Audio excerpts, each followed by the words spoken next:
नमस्कार दोस्तों, target with PS Parihar channel में आपका स्वागत है। सुबह की इस वीडियो में ऐसी सूचनाएं होती हैं जो विभिन्न समाचार पत्रों पर छाई हुई होती हैं और विद्यार्थियों के लिए आवश्यक होती हैं।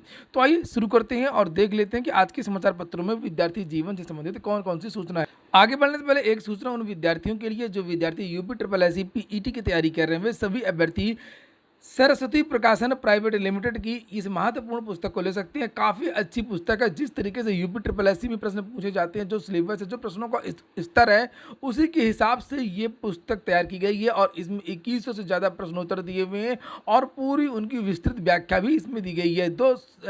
पिछले साल का जो सॉल्व पेपर था, जो 2 पेपर हुए थे, वो भी इसमें दिए हुए हैं और यहाँ पर लिखा हुआ कि 14 व्याख्यात्मक हल प्रतिदर्श प्रश्न पत्र यानी मॉडल पेपर भी दिए हुए हैं।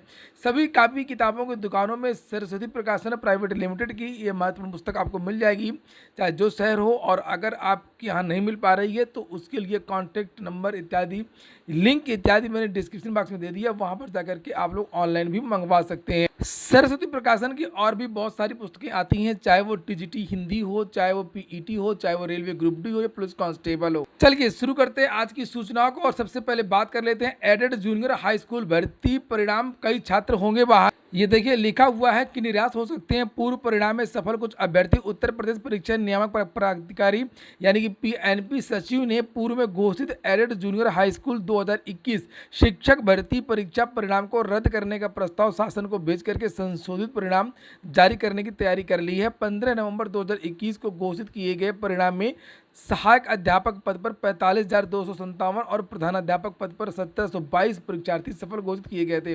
तो ये परिणाम आना है, चूंकि कोर्ट में 17 तारीख को सुनवाई होनी है और उसके पहले पहले ये परिणाम जारी हो सकता है।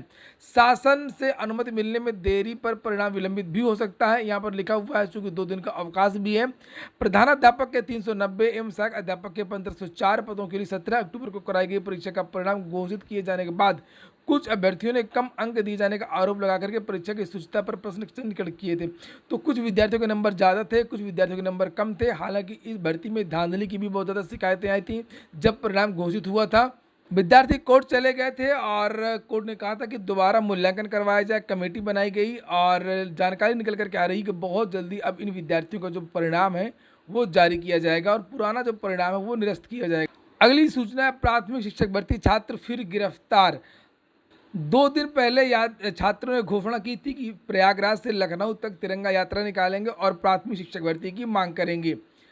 विद्यार्थियों को तुरंत गिरफ्तार कर लिया गया था, उसके बाद में शाम को छोड़ दिया गया, लेकिन आज रात को फिर से विद्यार्थियों को गिरफ्तार कर लिया गया। आप लोग ये देख सकते हैं, बताया जा रहा है कि रात को 1 बजे पुलिस आई और जो डीएलएड प्रतियोगी छात्र रजत सिंह, उनको गिरफ्तार कर लिया गया है। स्पष्ट जानकारी नहीं मिल सकी है कि किस लिए गिरफ्तार किया गया है, क्यों गिरफ्तार किया गया है, रात में गिरफ्तारी क्यों की गई है, प्रतियोगी छात्र हैं ये।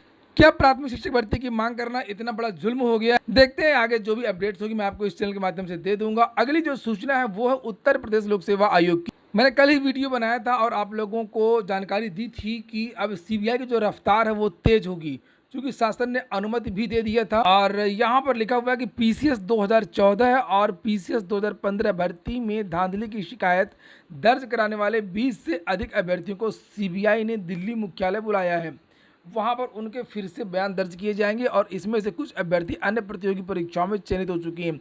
विदित हो कि सीबीआई की ओर से पहला मुकदमा 2015 में पीसीएस धांधली को लेकर के दर्ज किया गया था और दूसरा मुकदमा एपीएस 2010 में हुई धांधली के मामले में दर्ज किया गया था। पीसीएस 2015 की जांच के दौरान स्केलिंग और मॉडरेशन की आड़ में अभ्यर्थियों के नंबर मनमाने तरीके से घटाए और बढ़ाए गए थे। सीबीआई ने इस मामले में आयोग के अज्ञात अफसरों और बाहरी अज्ञात लोगों के खिलाफ एफआईआर दर्ज की थी।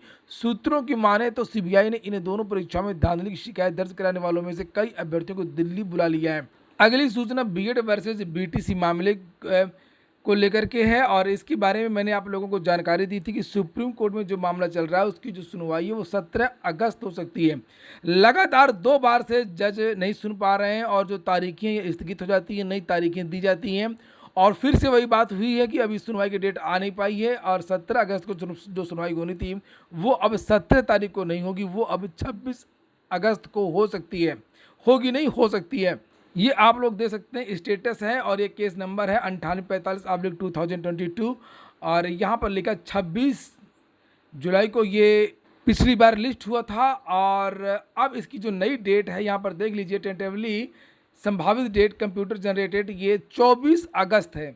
अब इस केस की जो सुनवाई है वो 24 अगस्त हो सकती है। केस अंतिम चरण में है, लेकिन मौका ही नहीं आ पाता, बहस ही नहीं हो पाती है, बस लगातार तारीख फिर नई तारीख फिर नई तारीख ये चल रहा है। नहीं तो यहाँ पर देख सकते हैं आप लोग स्टेज यहाँ पर लिखा हुआ disposal, final disposal, admission stage. तो यूपी, बिहार, राजस्थान, पंजाब, हरियाणा, दिल्ली, पश्चिम बंगाल सभी राज्यों के जो छात्र हैं, चाहे वो बीएड के हों चाहे वो बीटीसी हों, इस केस के ऑर्डर का इंतजार कर रहे हैं। इसी केस से निर्धारण होगा कि बीएड प्राथमिक शिक्षक भर्ती के लिए मान्य रहेगा या नहीं मान्य रहेगा। राजस्थान में बीएड बाहरी हो गया है और बहुत सारे ऐसे राज्य हैं जिन्होंने बीएड को प्राथमिक शिक्षक भर्ती में शामिल नहीं किया है। छात्र असमंजस में हैं कि आखिरकार बीएड करें या ना करें, जो छात्र प्राथमिक विद्यालयों में जाना चाहते हैं। अब हम लोग बात करेंगे ईडब्ल्यूएस उम्र सीमा में छूट को याचिका दाखिल। विद्यार्थियों का कहना है कि जिस तरीके से समान आरक्षण होता है, समान रिजर्वेशन होता है एससी, एसटी, ओबीसी, तो सभी को उम्र सीमा में भर्ती की जो अधिकतम एज लिमिट होती है उसमें कुछ न कुछ छूट दी जाती है, लेकिन ईडब्ल्यूएस में छूट नहीं मिलती है। इसको लेकर के यहाँ पर पीआईएल जो है वो दाखिल की जा रही है, जिसे आप लोग यहाँ पर देख सकते हैं स्क्रीन पर। और चूंकि बहुत सारे ऐसे राज्य हैं जो ईडब्ल्यूएस के छात्रों को छूट देते हैं, लेकिन उत्तर प्रदेश में ऐसा नहीं है। भर्तियों में तो सीटों में 10% का आरक्षण दिया जाता है, लेकिन जो अन्य सुविधाएं होती हैं, जो अन्य छूट होते हैं, वो नहीं मिलते हैं। अधिक जानकारी के लिए आप लोग जो ये याची हैं इनसे कांटेक्ट कर सकते हैं। अगली सूचना है, मेडिकल कॉलेज में पीजी में 11 सीटें बढ़ गई हैं। एमएलएन में 145 से बढ़कर के 156 सीटें हुई हैं। मोतीलाल नेहरू मेडिकल कॉलेज के हिस्से में एक और बड़ी उपलब्धि जुड़ गई है, पोस्ट ग्रेजुएट पीजी सीटों के मामले में प्रयागराज का यह मेडिकल कॉलेज अब प्रदेश में दूसरे नंबर का कॉलेज बन गया है। यहाँ पर पीजी की 145 से बढ़कर के सीटें 156 हो गई। अगली कुछ सूचनाएं जो हैं वो विश्वविद्यालयों की हैं, प्रवेश को लेकर के हैं। लिखा है, केंद्रीय डीम्ड विश्वविद्यालय के लिए ईश्वर शरण कॉलेज ने भेजा प्रस्ताव। केंद्र सरकार से केंद्रीय स्वायत्त संस्थान का दर्जा दिए जाने का किया गया आग्रह। इलाहाबाद विश्वविद्यालय के संगठक महाविद्यालय ईश्वर शरण पीजी कॉलेज ने केंद्रीय डीम्ड विश्वविद्यालय का दर्जा प्राप्त करने के लिए केंद्र सरकार को प्रस्ताव भेज दिया है। 25 तक रजिस्ट्रेशन नहीं हुआ तो प्रवेश होगा अमान्य। प्रोफेसर राजेंद्र सिंह रज्जू भैया राज्य विश्वविद्यालय ने कैंपस और कॉलेजों में प्रवेश की आखिरी तारीख तय कर दी है। 25 अगस्त तक कॉलेजों को प्रवेश प्रक्रिया पूरी करनी होगी। इसके बाद राज्य विश्वविद्यालय ऑनलाइन पंजीकरण बंद कर देगा। ऐसे में 25 अगस्त तक पंजीकरण न कराने पर राज्य विश्वविद्यालय प्रवेश को मान्य नहीं करेगा। इसको लेकर के राज्य विश्वविद्यालय ने दिशा निर्देश जारी कर दिए हैं। एमए बीए ऑनर्स मनोविज्ञान परीक्षा 16 व 17 अगस्त से।